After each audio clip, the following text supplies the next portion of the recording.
Well, it started with a hopeful tweet, but 6 months later, a regular support group is helping hundreds of Londoners to destigmatise their mental health problems. Mental health mates, as they call themselves, meet mainly in pubs and parks, and Dan Friedman went to meet them. Clapham Common on a sunny afternoon, but this group of people have something special in common.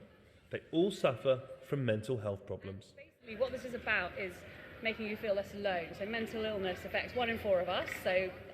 It was set up inadvertently by journalist and OCD sufferer Bryony Gordon, who wanted to find like-minded souls. So I put all the details on Twitter and I said, I'll be at this cafe in Hyde Park on Valentine's Day at 11 o'clock.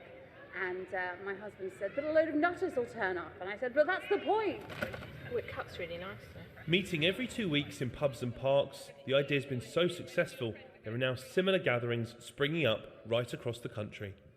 If anything, it takes a real lot of bravery, I think, a lot of courage to come out and say something about mental health as a guy.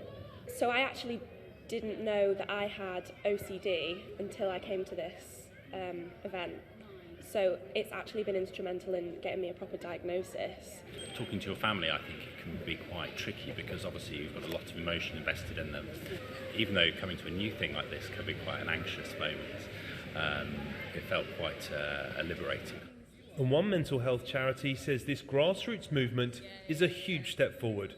There is a real revolution, and it's coming from the bottom, and it's coming from people feeling empowered and feeling quite determined that they are going to talk about these issues, they are going to do something about it.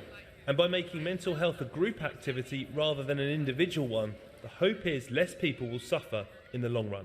Dan Friedman, BBC London News, Clapham Common.